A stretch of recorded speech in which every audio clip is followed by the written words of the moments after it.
début des années 2000, nous avions observé quelque chose qui nous avait surpris dans le marché de l'agroalimentaire. Ce que nous avions vu, c'était que sur le segment des snacks salés, donc en particulier les chips, nous avions remarqué que les parts de linéaire qui étaient réservées à ce type de produit étaient très en dessous de ce qu'il aurait dû être pour une économie telle que la nôtre. Ceci, nous le voyons à la fois dans les grandes et moyennes surfaces.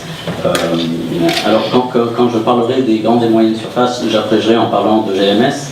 Et lorsque je parlerai des détaillants, je ferai référence à ce canal de distribution en parlant de la vente directe et indirecte, ou en tout cas de canal traditionnel. Donc nous avions remarqué que la place des snacks salés, à la fois chez les GMS et dans le réseau traditionnel, était à un niveau très bas. Nous avons alors essayé de comprendre quelles en étaient les raisons. Ce qui est ressorti de cette analyse était finalement très simple.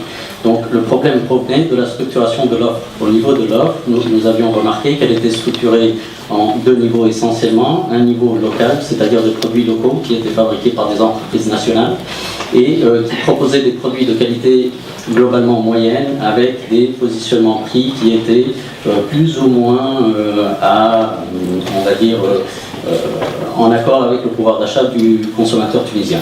De l'autre côté, nous voyons des produits de qualité qui étaient essentiellement des produits importés et qui, eux, étaient par contre positionnés à des points prix trop élevés. Donc ce gap qu'il y avait entre l'offre tunisienne et l'offre importée ne permettait pas le développement de ce créneau. Voilà, donc finalement, à partir de cette constatation, nous nous sommes positionnés par rapport à ça pour essayer de bridger ce gap. Nous sommes entrés en contact avec une multinationale qui opère entre autres dans les snacks salés, qui a une marque phare qui s'appelle Buggles. Et nous avons conclu un accord de fabrication et de distribution sous licence pour le territoire tunisien. Donc cette marque-là, c'est Buggles. Nous sommes les seuls en Tunisie à être autorisés à la fabriquer et à la distribuer. Autour de ce produit-là, nous avons constitué un portefeuille de produits en se basant donc sur les mêmes références que je viens de mentionner. Et nous avons rajouté d'autres gammes de produits qui ont connu un succès similaire. Donc voilà, ça c'est pour l'historique dans son ensemble. Qu'en est-il aujourd'hui? Donc aujourd'hui, finalement, lorsqu'on regarde l'activité de la société qui est entrée en activité en 2004, le marché des snacks salés, en tout cas des chips à l'époque, nous l'estimions à moins que 150 tonnes an. Il est aujourd'hui aux environs de 1400 tonnes an, donc il a été multiplié pratiquement par 10. Nous avons évidemment bénéficié de cette croissance, mais notre point de vue reste que nous sommes encore très loin du potentiel de ce secteur lorsqu'on ramène cette consommation à une consommation par capita. Depuis 3-4 années, nous avons vu l'émergence d'autres producteurs à l'échelle nationale. Certains ont réussi à rentrer dans ce marché et à y rester, d'autres sont rentrés mais n'ont pas pu y rester. C'est une tendance que nous considérons comme positive car elle permet de dynamiser le marché dans son ensemble et nous espérons que cette tendance permettra justement de faire évoluer le marché dans son ensemble. Donc aujourd'hui, notre portefeuille de produits va des chips jusqu'aux tortillas. Nous proposons la gamme de snacks salés la plus large en Tunisie. Nous avons à peu près 30 SKU, donc ou unité de gestion de stock en français, donc référence, une trentaine de références. Et ces références sont des snacks salés, soit à partir de base de pommes de terre, soit à partir de base de maïs. Voilà. Pour ce qui est d'une des spécificités dans le cadre de cette introduction. Donc cette introduction, dans son périmètre, nous allons retrouver une société qui s'appelle Interdistribution. Cette société s'occupe de la distribution de nos produits. Donc elle couvre l'ensemble des canaux de distribution, traditionnels et modernes, et elle couvre également l'ensemble des régions, c'est-à-dire que nous distribuons donc, du nord au sud, de l'est en ouest. Nous disposons d'une flotte logistique d'une quarantaine de véhicules, une soixantaine de personnes qui travaillent dans cette entreprise. La force commerciale de l'entreprise se situe à ce niveau-là. Voilà. Donc cette société distribue 100% du chiffre d'affaires chips en Tunisie et elle distribue toute la partie cake sur les réseaux de vente directs et indirects. Donc, puisque je parlais justement de cette société interdistribution, la question qui se pose aujourd'hui, c'est pourquoi est-ce que nous avons décidé également d'entrer dans le secteur des cakes. Bien. Cette décision reflète en fait des efforts de réflexion qui se sont portés sur les niveaux que je vais relater maintenant. Donc, la première observation, c'était comment faire en sorte de trouver des synergies au niveau de notre plateforme de distribution, ou plutôt comment faire pour optimiser le rendement de notre plateforme de distribution qui est interdistribution.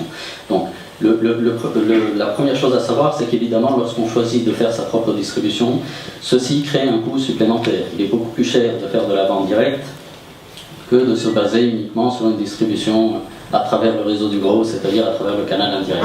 Donc, nous cherchions à optimiser l'aspect opérationnel de la partie distribution. Une des observations de base, c'était de voir comment est-ce que nous pouvions augmenter le pourcentage de remplissage de nos camions à l'échelle journalière. Donc, le taux de rendement de la marchandise transportée en valeur tous les jours.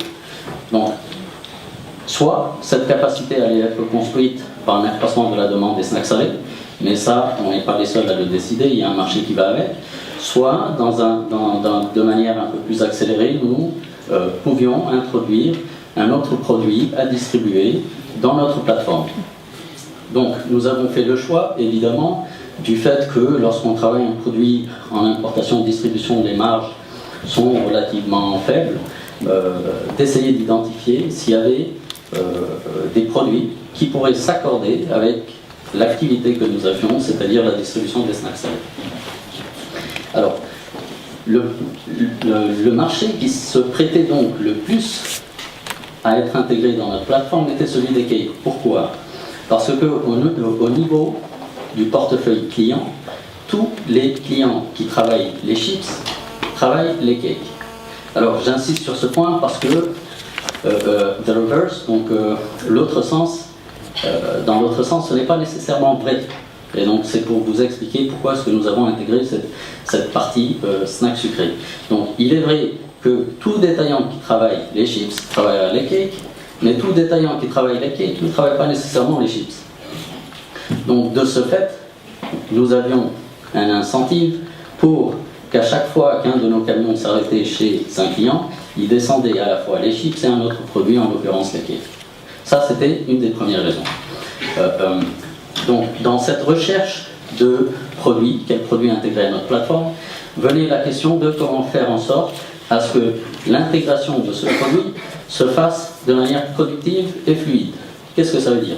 C'est-à-dire que nous n'allions pas chercher un produit qui se situe dans un segment où il y avait une suroffre et qui était ultra compétitif. Donc, par définition, nous cherchions un marché qui était en croissance et où il y avait de la marge de manœuvre. Ce marché, encore une fois, finalement, c'était les cakes. Pourquoi? Parce qu'il y avait une forte croissance au niveau des cakes et parce que ce marché n'était pas encore totalement structuré, c'est-à-dire qu'il y a un opérateur majeur, mais après, lorsqu'on regarde autour de cet opérateur majeur, on s'aperçoit qu'il n'y a pas une hiérarchie claire, qu'il n'y a pas un positionnement clair, etc., etc. Donc la position de challenger était totalement ouverte dans ce segment également. Donc ça, c'est pour les cakes. Les taux de croissance du marché des cakes étaient en effet très relevés lorsque nous avions regardé ce segment, c'est-à-dire que nous parlions de taux de croissance supérieurs à 30%, et donc nous avons estimé que l'ensemble des incentives étaient là pour que nous nous introduisions dans ce secteur. Bon, alors le troisième point également qui était important pour nous, c'était en préparant l'avenir de la société Céréalis que nous souhaitions au niveau de sa gestion comparable aux meilleures entreprises agroalimentaire, il nous fallait également du chiffre d'affaires pour pouvoir attirer les meilleurs talents au sein de l'entreprise. Et donc, nous souhaitions augmenter la taille de l'entreprise assez rapidement pour pouvoir absorber les charges qui viendraient avec des profils évidemment plus élevés, que ce soit au niveau de la direction financière ou de la direction commerciale, et surtout, donc un chiffre d'affaires qui permet à l'ensemble de l'équipe commerciale qui est nombreuse de trouver son élan et la marge de manœuvre pour s'épanouir au sein de l'entreprise. Voilà, donc ça c'était les principales raisons qui nous ont amenés finalement à choisir d'introduire les cakes comme activité dans le périmètre de Céréalis. Pour ce qui est du marché des cakes, alors comme vous voyez dans le tableau, la première observation c'est qu'on notera que la taille en volume, c'est-à-dire en poids est 10 fois supérieure à celle des snacks salés. Vous me direz que ce n'est pas étonnant. Le Tunisien est connu pour avoir une tendance marquée pour le sucré. D'un point de vue chiffre, ce marché est à peu près 4 fois supérieur à celui des chips. Donc 10 fois en volume, mais 4 fois seulement en chiffre d'affaires. Pour ce qui est des produits que nous proposons aujourd'hui, nous nous situons essentiellement à ce stade dans la pâte vanillée injectée, décorée, incrustée. En d'autres termes, nous nous situons sur un segment des cakes et qu'il existe encore plusieurs segments dans lesquels nous ne sommes pas encore opérationnels. Et ceci constitue évidemment donc, une opportunité de croissance pour nous. Pour ce qui est des appareils de production, une des choses qui nous caractérise, c'est que nos outils de production sont totalement automatisés. Ils le sont dans les chips, ils le sont également dans les cakes. Nous avons à ce jour probablement la meilleure installation de production de cakes en Tunisie, totalement automatisée avec quasiment aucune intervention humaine.